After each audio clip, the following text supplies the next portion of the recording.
नमस्कार दोस्तों। पेश है बेताल पच्चीसी की 16वीं कथा, जिसका नाम है जीमूत वाहन की कथा। दोस्तों, शीशम वृक्ष के पास पहुंचकर विक्रमादित्य ने वृक्ष से बेताल को उतारा और पहले की तरह उसे कंधे पर डालकर मौन भाव से अपने गंतव्य की ओर चल पड़ा। रास्ते में फिर मौन भंग करते हुए बेताल ने कहा, राजन, इस बार मैं तुम्हें एक और दिलचस्प कथा सुनाता हूँ, लेकिन शर्त वही रहेगी। राजा के सहमति जताने पर बेताल ने यह कथा सुनाई। बहुत पहले हिमवान पर्वत पर कंचनपुर नाम का एक नगर था। उस नगर का स्वामी जीमूत केतु नामक एक पराक्रमी राजा था। राजा के महल के उद्यान में उसके पूर्वजों द्वारा देवताओं से प्राप्त एक कल्प वृक्ष था, जो उसकी समस्त मनोकामनाएं पूर्ण किया करता था। उस देव वृक्ष के कारण राजा को धन धान्य, ऐश्वर्य और वैभव की कोई कमी नहीं रहती थी। उस कल्प वृक्ष की कृपा से ही राजा को जीमूत वाहन नामक एक पुत्र पैदा हुआ था, जो अब युवा अवस्था में पहुंच चुका था। जीमूत वाहन बहुत दानी था। वह समस्त प्राणियों पर दया भाव रखता था और गुरुजनों की सेवा के लिए सदैव तत्पर रहता था।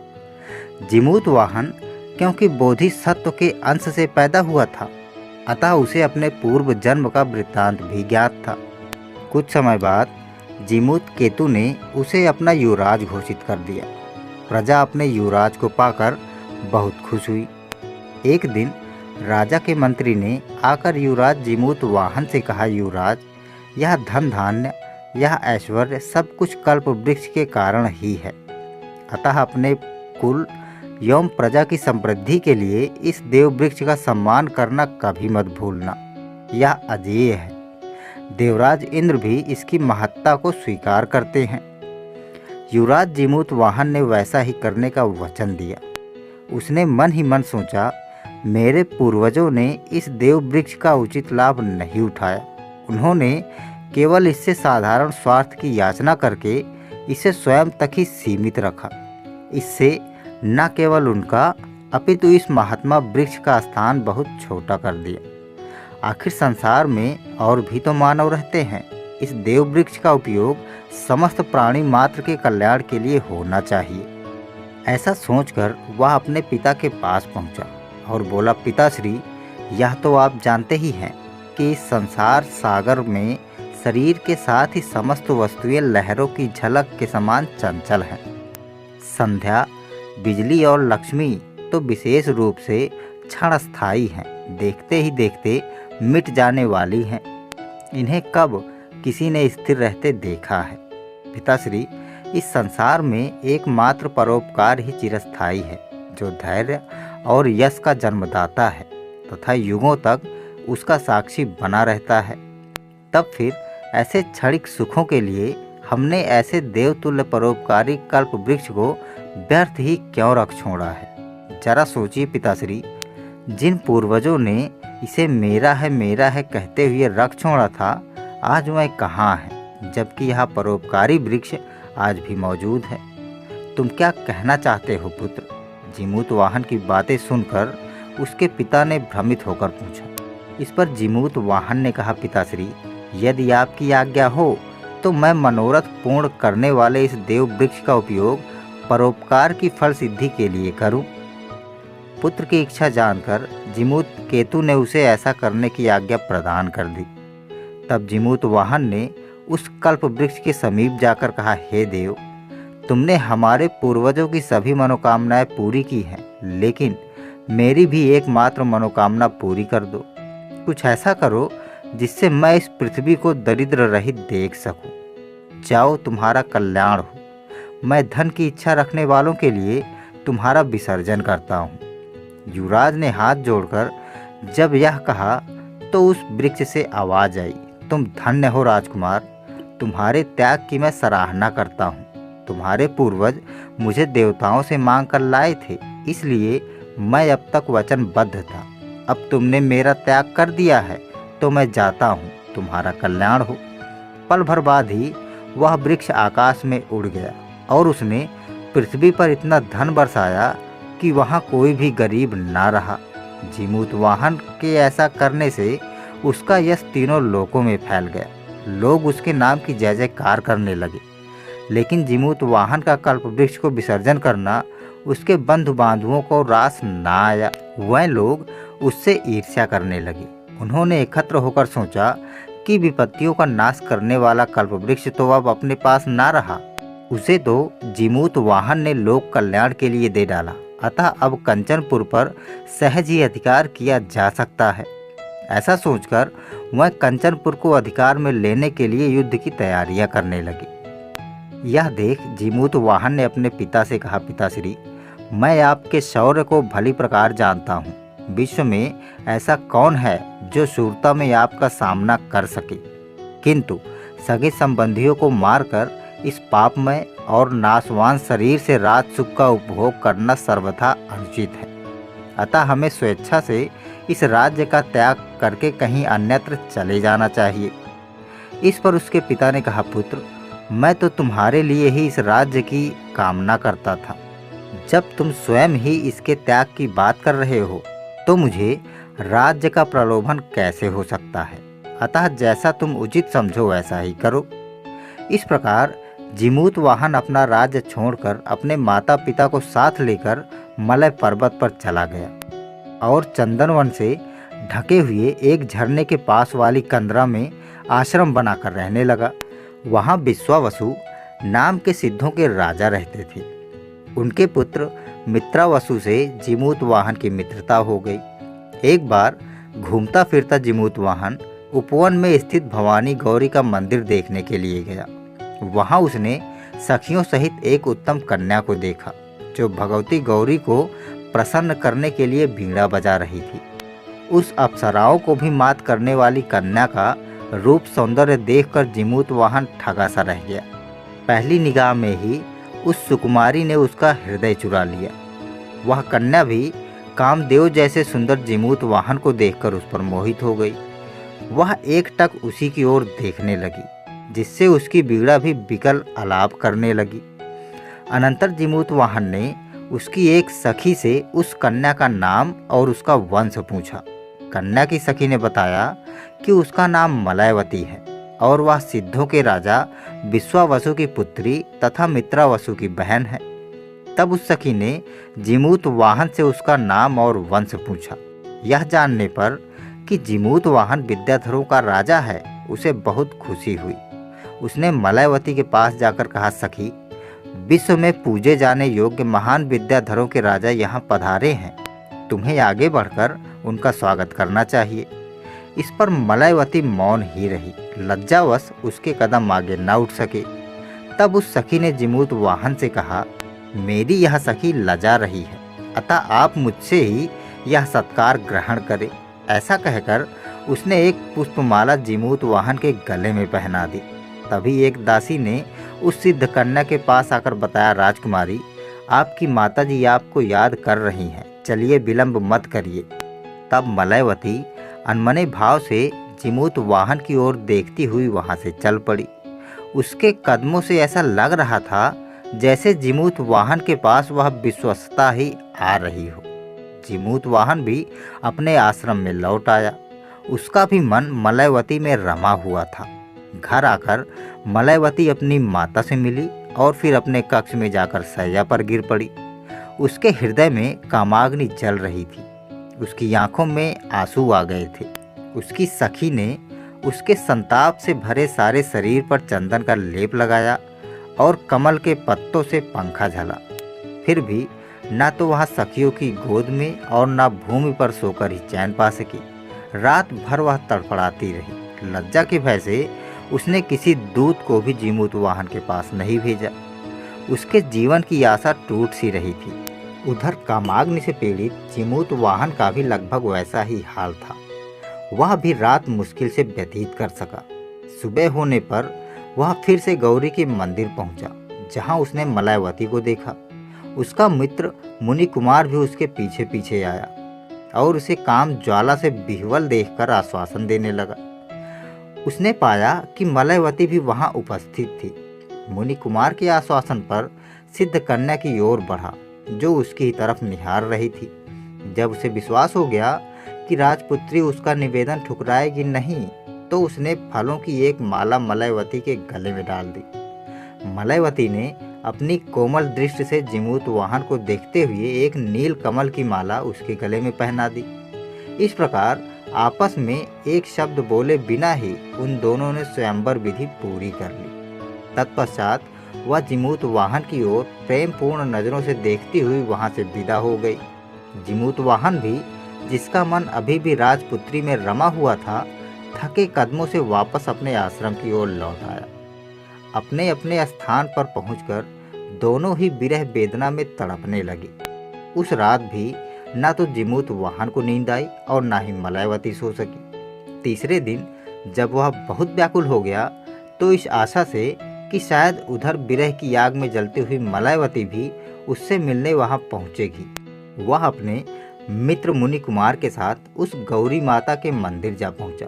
मलयवती भी वहां तभी पहुंची थी। माता गौरी के मंदिर में पहुंचकर आंखों से आंसू भरकर मलयवती ने देवी से प्रार्थना की, हे देवी माता, आपकी भक्ति से मैं इस जन्म में तो जीमूत वाहन को पति रूप में नहीं पा सकूंगी, अतः आपसे प्रार्थना करती हूँ कि आप मुझे अगले जन्म में जीमूत वाहन को पति रूप में पाने का आशीर्वाद दीजिए। यह कहकर उसने अपने साथ लाई एक चादर से अपना गला घोटना चाहा। तभी आकाशवाणी हुई, बेटी, ऐसा दुस्साहस मत करो। विद्याधरों का राजा जीमूत वाहन ही चक्रवर्ती तुम्हारे पति बनेंगे। अपने उस मुनि कुमार मित्र के साथ जीमूत वाहन ने भी वह भविष्यवाणी सुनी। वह दोनों एक वृक्ष के पीछे खड़े हुए थे। आकाशवाणी सुनकर तत्काल दोनों मलयवती के पास पहुंच गए। जीमूत वाहन के उस मित्र मुनि कुमार ने मलयवती से कहा, देखो देवी, वर सचमुच तुमको इनके रूप में प्राप्त हो गया है। तुम्हारी मनोकामना भी पूरी हो गई। अब आत्महत्या करने की कोई जरूरत नहीं है। जब मुनि कुमार ऐसा कह रहा था, तभी जीमूत वाहन ने पास जाकर मलयवती के गले से फंदा निकाल दिया। लज्जा के कारण मलयवती आंखें झुकाकर जमीन खुरचने लगी। तभी उसे ढूंढती हुई उसकी सखी ने अचानक आकर प्रसन्नता पूर्वक कहा, सखी, प्रसन्नता की बात है, तुम्हारा मनोरथ पूरा हुआ। मेरे सामने ही आज मित्रावसु ने तुम्हारे पिता श्री महाराज विश्वासु से यह कहा है कि पिताजी, विद्याधरों के राजा के पुत्र संसार में सम्मानित और कल्पतरु का दान करने वाले जीमूत वाहन, जो अतिथि रूप में यहाँ उपस्थित हैं, अपनी मलयवती के लिए उनके जैसा कोई और वर नहीं है। अतः आप मलयवती का विवाह उन्हीं के साथ करके कृतार्थ हों। महाराजा विश्ववसु ने भी कुमार की बात स्वीकार कर ली है, इसलिए अब निश्चित है कि तुम्हारा विवाह जीमूत वाहन के साथ ही होगा। अतः अब तुम अपने घर चलो और ये महाभाग भी अपने स्थान पर जाए। उस सखी के ऐसा कहने पर हर्ष और उत्कंठा से युक्त राजकुमारी बार बार मुड़कर देखती हुई वहां से चली गई। जीमूत वाहन भी अपने आश्रम की ओर बढ़ चला। वहां उसने प्रतीक्षारत मित्रावसु से अपने अभीष्ट कार्य की बात सुनी और उसका समर्थन किया। जीमूत वाहन को अपने पूर्व जन्म का स्मरण था। उसने मित्रावसु को बतलाया कि पूर्व जन्म में भी मित्रावसु उसका मित्र था और उसकी बहन उसकी पत्नी थी। अतः मित्रावसु ने प्रसन्न होकर जीमूत वाहन के पिता को यह संवाद भेजा, जिससे वह संतुष्ट हुए। तत्पश्चात अपने लक्ष्य में सफलता पाने वाले मित्रावसु ने जाकर अपने माता पिता से भी यह संवाद कहा, तो उन्हें भी प्रसन्नता हुई। उसी दिन मित्रावसु जीमूत वाहन को अपने घर ले गया और अपनी क्षमता तथा वैभव के अनुसार आनंद उत्सव की व्यवस्था करने लगा।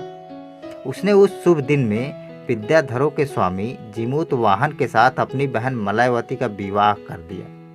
बाद में जीमूत वाहन, जिसका मनोरथ पूरा हो गया था, अपनी नवविवाहिता पत्नी के साथ वहीं रहने लगा। एक बार सहज कौतूहल से मित्रावसु के साथ घूमता हुआ जीमूत वाहन समुद्र तट के निकट एक वन में जा पहुंचा। वहां हड्डियों के बड़े ढेर को देखकर उसने मित्रावसु से पूछा कि हड्डियों के ये ढेर किन प्राणियों के हैं। तब मित्रावसु ने दयालु जीमूत वाहन से कहा, सुनो, मैं इसका वृत्तांत तुम्हें संक्षेप में सुनाता हूँ। प्राचीन काल में सर्पों की माता कद्रू ने गरुड़ की माता विनीता को बाजी लगाकर धोखे से हरा दिया और अपनी दासी बना लिया था। बाद में बलवान गरुड़ ने यद्यपि अपनी माता को स्वतंत्र करा लिया, फिर भी उस बैर के कारण वह कद्रु के पुत्र सर्पों से द्वेष रखने लगा और उनका भक्षण करने लगा। अक्सर वह पाताल लोक में जाकर कुछ सर्पों को मार डालता और कुछ भय के कारण स्वयं ही मर जाते। तब नागों के राजा वासुकी को यह चिंता हुई कि इस तरह तो सर्पकुल का विनाश हो जाएगा। अतः उसने विनय पूर्वक गरुड़ के सामने एक योजना रखी। बोला, हे पक्षीराज, इस दक्षिण समुद्र के किनारे तुम्हारे भोजन के लिए मैं प्रतिदिन एक सर्प भेज दिया करूंगा, किंतु तुम किसी प्रकार किसी भी समय पाताल लोक में नहीं आओगे, क्योंकि एक साथ ही सब सर्पों के नष्ट हो जाने से तुम्हें भी कुछ लाभ नहीं होगा। गरुड़ ने भी इसमें अपना लाभ देखा और वासुकी की बात स्वीकार कर ली। पक्षीराज गरुड़ इस तट पर वासुकी द्वारा भेजे हुए एक सर्प को प्रतिदिन खाया करता है।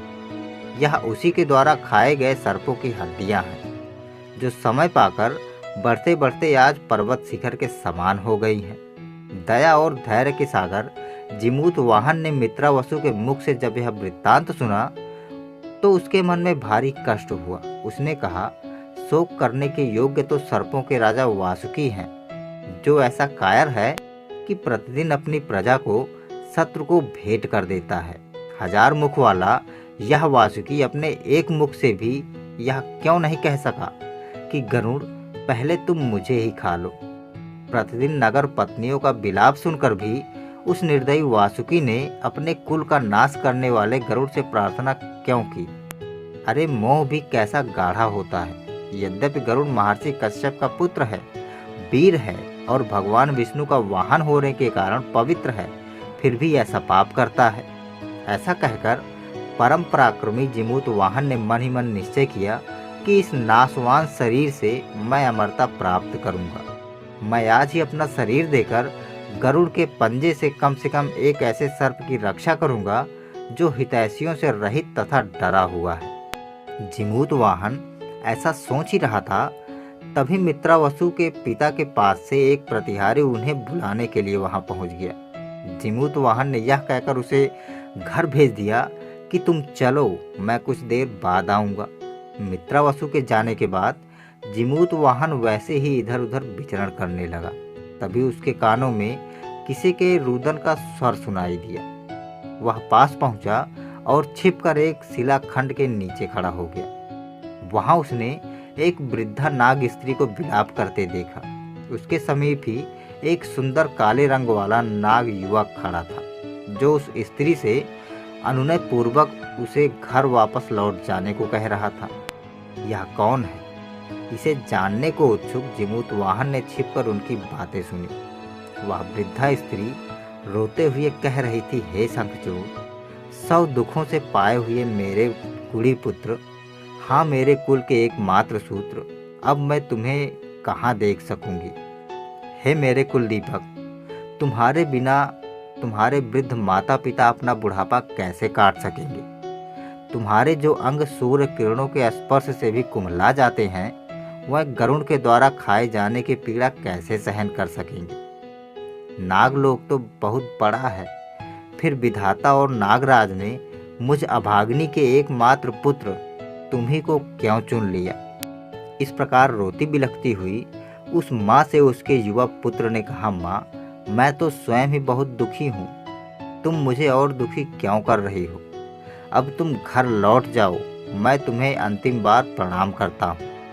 गरुड़ के आने का समय हो रहा है। यह सुनकर वृद्धा पछाड़ खाकर गिर पड़ी और किसी की सहायता मिलने की आशा में इधर उधर व्याकुल नेत्रों से देखने लगी। यह सब देखकर और सुनकर बोधिसत्व के अंशरूप जिमूत वाहन को बड़ी दया आई। वह सोचने लगा, तो यही शंखचूड़ नामक वह नाग है जिसे वासुकी ने गरुड़ के भोजन के लिए भेजा है, और यह वही वृद्धा माता है जो अपने एकमात्र पुत्र के स्नेह के कारण ममतावश रोती हुई यहाँ तक आई है। आज यदि मैंने इसके जीवन की रक्षा ना की तो मेरे जीवन को धिक्कार है। यह सोचकर वह उस वृद्धा और युवक के पास पहुंचा और बोला, माँ, तुम चिंता मत करो, मैं तुम्हारे पुत्र की रक्षा करूंगा। वृद्धा उसे देखकर भयभीत हो गई। उसने समझा कि वही गरुड़ है। ऐसा विचार कर उसने कातर स्वर में जीमूत वाहन से कहा, गरुड़, मेहरबानी करके तुम मुझे खा लो, किंतु मेरे पुत्र का जीवन बख्श दो। तब शंखचूड़ ने अपनी माता को धीरज दिया और बोला, माँ, तुम डरो मत, यह गरुड़ नहीं है। कहाँ चंद्रमा के समान आनंद देने वाले ये महापुरुष, और कहाँ वह नागभक्षी गरुड़। शंखचूड़ के ऐसा कहने पर जीमूत वाहन ने कहा, माँ, तुम घबराओ नहीं, मैं एक विद्याधर हूँ, तुम्हारे पुत्र की रक्षा करने के लिए आया हूँ। उस मूर्ख गरुड़ को मैं अपना शरीर अर्पित करूँगा, तुम अपने पुत्र के साथ घर लौट जाओ। यह सुनकर वृद्धा ने कहा, ऐसा मत करो, तुम भी मेरे पुत्र के समान हो। तुमने मेरे पुत्र की जगह अपना बलिदान देने की बात कहकर मुझ पर बहुत बड़ी कृपा की है। तब जीमूत वाहन ने कहा, माँ, जब तुमने मुझे पुत्र कहकर यह सम्मान दिया है तो मेरे मनोरथ को सिद्ध होने दो। मुझे इस बलिदान से मत रोको माँ, अन्यथा मैं यह समझूंगा कि मेरा जीवन व्यर्थ हो गया। जीमूत वाहन ने जब ऐसा कहा तब शंखचूड़ उससे बोला, हे महासत्व, तुमने सचमुच बहुत दयालुता दिखलाई है, किंतु मैं अपने लिए तुम्हारे जीवन का बलिदान स्वीकार नहीं कर सकता। मेरे जैसे साधारण व्यक्तियों से तो यह संसार भरा पड़ा है, किंतु आप जैसे बिरले ही इस संसार में मिलते हैं। हे सुबुद्धि, चंद्रबिंब के कलंक के समान मैं अपने पिता शंखपाल के पवित्र कुल को मलिन नहीं कर सकता। ऐसा कहकर शंखचूड़ ने अपनी माता से कहा, माँ, तुम इस दुर्गम वन से लौट जाओ। क्या तुम इस बदशिला को नहीं देखती, जो सर्पों के रक्त से भीगी हुई है और यमराज की विलास शैया के समान भयंकर है? मैं गरुड़ के आने से पहले ही समुद्र तट पर जाकर भगवान गोकर्ण को प्रणाम करके शीघ्र ही लौट आता हूँ। यह कहकर शंखचूड़ ने करुण स्वर में रोती हुई अपनी माता से विदा लिया।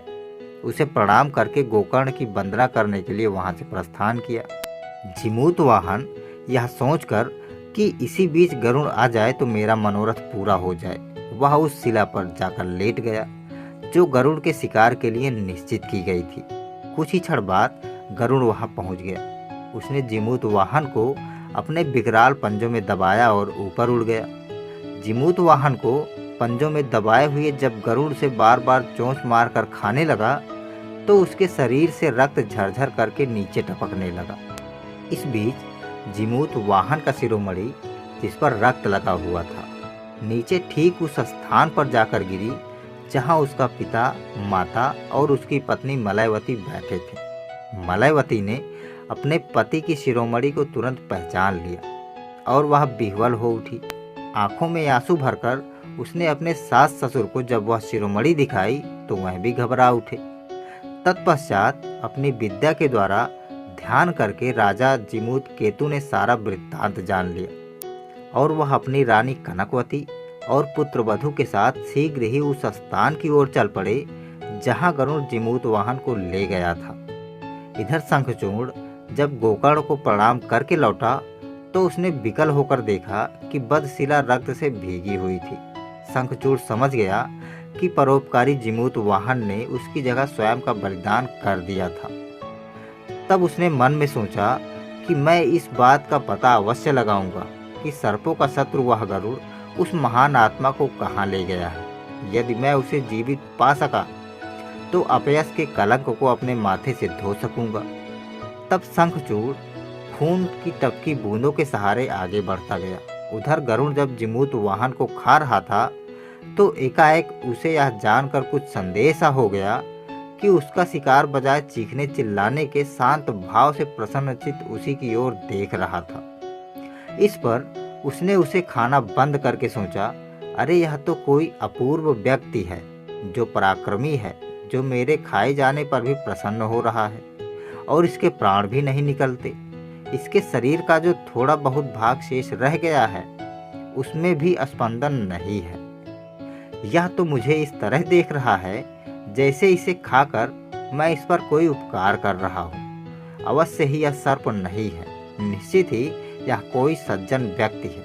अब मैं इसे नहीं खाऊंगा। गरुड़ ऐसा सोच ही रहा था कि जीमूत वाहन बोला, रुक क्यों गए पक्षीराज, मुझे खाओ और अपनी क्षुधा शांत करो।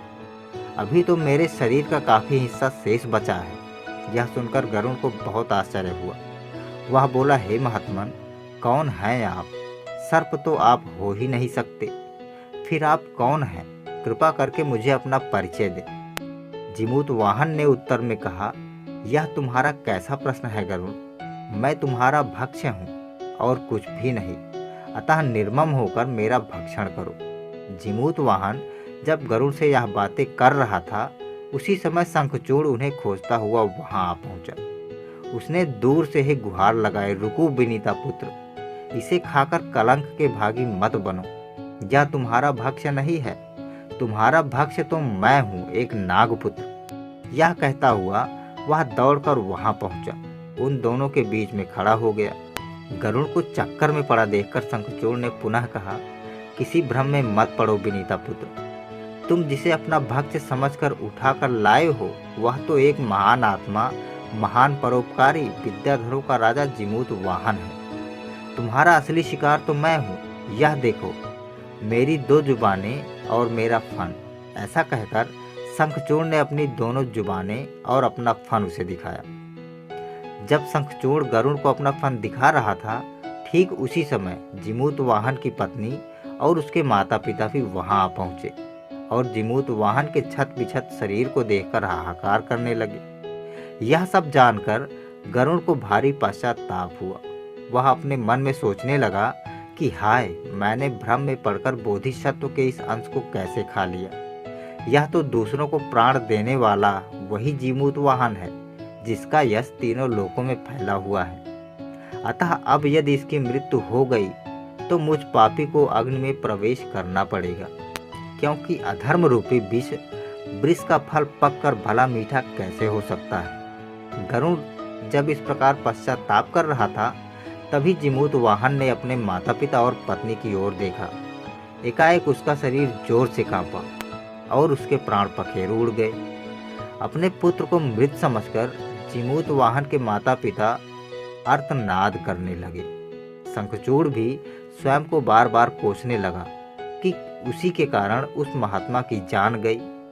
उसकी पत्नी मलयवती आंखों में आंसू भरकर आकाश की ओर देखती हुई उस अंबिका को उलाहना देने लगी, जिसने प्रसन्न होकर उसे वरदान दिया था। वह बोली, हे देवी, उस समय तो आपने मुझे यही वरदान दिया था कि तुम्हारा पति विद्याधरों का चक्रवर्ती राजा होगा। फिर अब आपका वह वरदान असत्य कैसे हो गया माँ? मलयवती बार बार ऐसा कहकर रुदन कर रही थी। तभी वहां प्रकाश सा फैला और साक्षात देवी अंबिका वहां प्रकट हो गई। माँ अंबिका ने कहा, बेटी, मेरी बात झूठी नहीं है। लो, मैं तुम्हारे पति को पुनः जीवित किए देता हूँ। ऐसा कहकर माँ अंबिका ने अपने कमंडल के अमृत से जीमूत वाहन के अस्थि पंजर को सींच दिया। जीमूत वाहन जीवित उठ बैठा। उसके कटे फटे अंग पुनः जुड़ गए और वह पहले से भी अधिक सुंदर और कांतिमान बन गया। जीमूत वाहन ने जब देवी माँ को प्रणाम किया, औरों ने भी उसका अनुसरण किया। तब देवी माँ ने उससे कहा, पुत्र जीमूत वाहन, मैं तुम्हारे देहदान से परम संतुष्ट हूँ, इसलिए अपने हाथों से मैं तुम्हारा चक्रवर्ती पद पर अभिषेक करती हूँ। तुम एक कल्प तक विद्याधरों पर राज करोगे। यह कहकर देवी ने कलश के जल से जीमूत वाहन का अभिषेक किया। फिर वह अंतर्ध्यान हो गई। उसी समय वहां फूलों की वर्षा हुई और आकाश में उपस्थित देवताओं की दुदुम्बियां बजने लगी। अब गरुड़ ने विनीत होकर जीमूत वाहन से कहा, हे चक्रवर्ती, मैं आपके अपूर्व पराक्रम से बहुत प्रसन्न हूँ। तुमने जो कुछ किया वह तीनों लोकों को अचरज में डालने वाला है। इस कृत्य से तुमने अपना नाम ब्रह्मांड की भित्ति पर लिख दिया है।